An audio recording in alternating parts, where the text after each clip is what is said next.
Dear students, MSc Sports Science, Semester 2, lecture number 7 जो कि बहुत ही अहम टॉपिक के साथ है।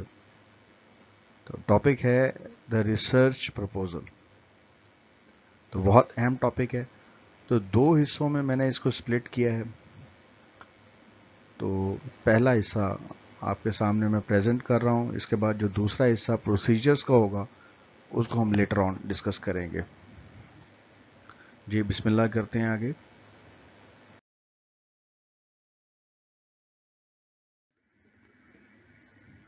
तो पहला मरहला है जी डेवलपिंग द रिसर्च प्रपोजल। तो रिसर्च प्रपोजल के बारे में कहा जाता है कि research proposal is nothing more than a written plan for conducting a research.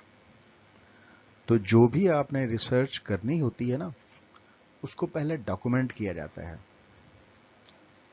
कि आप किस टॉपिक पर रिसर्च करना चाहते हैं, आपका मौजू क्या है, किस बात पर आप रिसर्च करना चाह रहे हैं। तो उसको पहले रिटन फॉर्मेट में स्टोर कर दिया जाता है, उसको डॉक्यूमेंट किया जाता है काम करने से पहले। सेकेंडली कहा जा रहा है कि it is generally accepted and commonly required pre requisite for carrying out a research. कि जब भी आपने रिसर्च करनी है तो उससे पहले आपको रिटन उसका प्लान देना जरूरी है कि आप क्या करना चाह रहे हैं।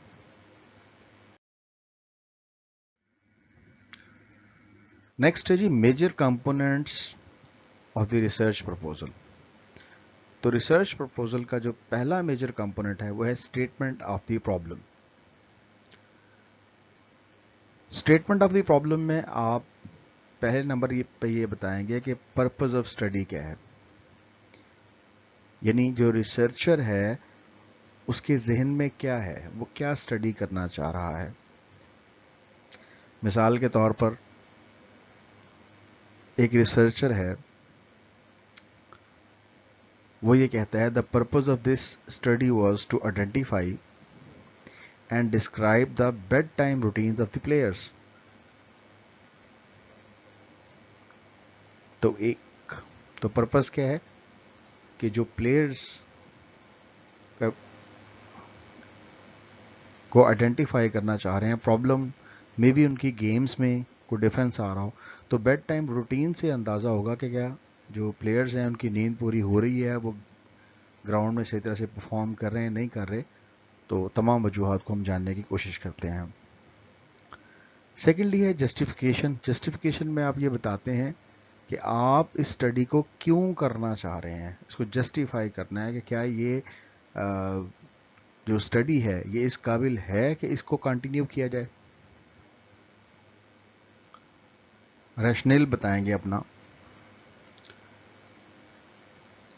तो इसमें आप रिसर्च गैप्स फाइंड करेंगे कि ऑलरेडी क्या रिसर्चेज हो चुकी हैं और आप ये रिसर्च क्यों लेना चाहते हैं, मतलब आपकी जो रिसर्च है इससे किसको फायदा होगा।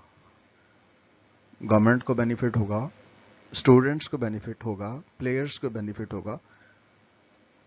तो आप अपनी जो स्टडी है उसको जस्टिफाई करेंगे कि मैं इसे करना चाह रहा हूं। ऑलरेडी जो रिसर्च मौजूद है उसमें कुछ रिसर्च गैप्स को आप पहले आइडेंटिफाई करेंगे और फिर आप ये बताएंगे कि इस रिसर्च को कैसे आपने कंडक्ट करना है। तीसरे नंबर पर प्रॉब्लम को स्टेट करते हुए आप कोशिश करेंगे कि हाँ रिसर्च क्वेश्चन भी रेज कर देंगे, बता देंगे कि कौन सा ऐसा प्रॉब्लम है जिसको आप आइडेंटिफाई कर चुके हैं और जिसकी बुनियाद पर आप पूरी स्टडी को कंटिन्यू करना चाह रहे हैं। वेरिएबल्स भी बताएंगे कि किस किस चीज़ की मेजरमेंट करनी है। क्या आपने किसी की फिजिकल स्ट्रेंथ की मेजरमेंट करनी है, क्या आपने किसी की इंटेलिजेंस को मेजर करना है, पर्सनैलिटी को मेजर करना है। तो जिस चीज़ की भी मेजरमेंट आपने करनी होगी, किसी का एटीट्यूड मेजर करना है, तो जिस चीज़ की भी मेजरमेंट होगी तो वो आप इनिशियली रिसर्च क्वेश्चन के थ्रू आप बताएंगे कि इसमें किस किस्म के वेरिएबल्स इन्वॉल्व हैं। फिर होता है जी डेफिनेशन ऑफ द टर्म्स, कि जो आप ऑलरेडी लिटरेचर को रिव्यू कर चुके हैं उसमें जो डिफरेंट चीज़ें आएँ तो उनमें जितनी भी टर्म्स यूज होंगी तो उनको आप कोशिश करेंगे अच्छे अंदाज में, अगर ऑलरेडी लिटरेचर में मौजूद हैं तो उनको आप बयान कर दें, और अगर लिटरेचर में उनकी मीनिंग मौजूद नहीं है, आप कोई नए टर्म यूज कर रहे हैं, तो उस नई टर्म के बारे में आप बताएंगे कि उस टर्म से क्या मुराद है। सिग्निफिकेंस ऑफ द स्टडी, तो कहते हैं it is the written part of the introduction section, कि जब आप शुरू में इंट्रोडक्शन देंगे, स्टडी का बैकग्राउंड देंगे, इंट्रोडक्शन देंगे, तो उसमें ये बताएंगे अपने रीडर को कि ये जो स्टडी है किस तरह अहम है, इस स्टडी से किसको बेनिफिट होगा, और इसमें हम डिफरेंट किस्म का जो वर्क ऑलरेडी हो चुका है या जो वर्क आप करने वाले हैं, इसके जो पोटेंशियल बेनिफिट्स हैं वो बताएंगे, यानी आने वाले वक्त में इससे क्या फायदे होंगे। ऑब्जेक्टिव्स ऑफ स्टडी में क्या है, आप अपने ऑब्जेक्टिव्स को ब्रीफली किसी पैराग्राफ की सूरत में, और अगर बेहतर यह है कि अगर उनको नंबर्स की सूरत में एक्सप्रेस कर दें, बड़े कंसाइज करके और अरेंज करके,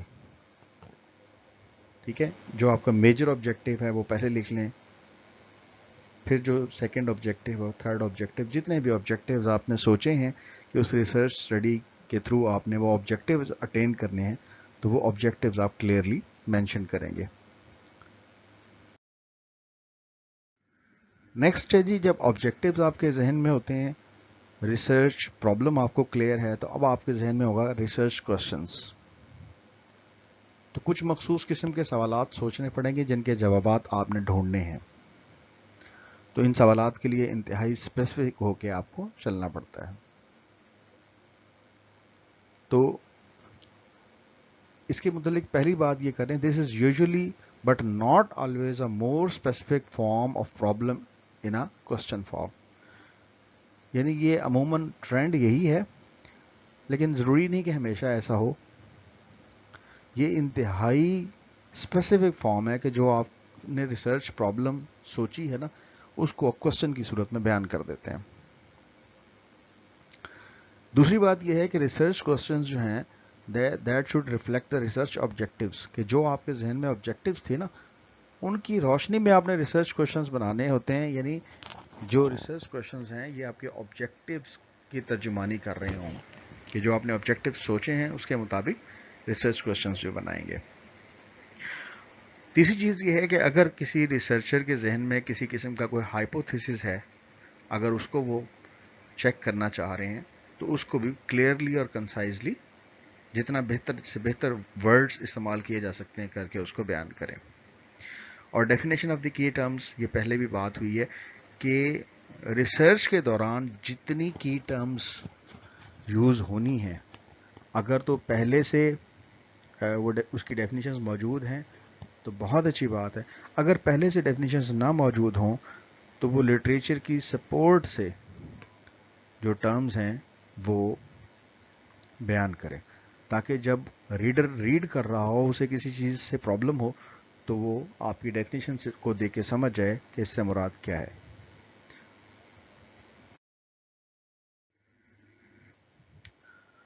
प्रोसीजर्स ऑफ स्टडी, 5वें नंबर पर हम इसको देखेंगे। तो इसमें क्या है जी, देखिए प्रोसीजर में पहले आप डिस्कस करेंगे रिसर्च डिज़ाइन,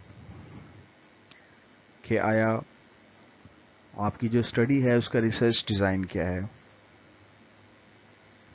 आप अपनी पॉपुलेशन बताएंगे कि आपकी टारगेट पॉपुलेशन क्या है, सैंपल बताएंगे कि आपने किस तरह से सैंपल लिया है, इंस्ट्रूमेंटेशन बताएंगे कि आप उसके लिए रिसर्च टूल कौन सा इस्तेमाल कर रहे हैं,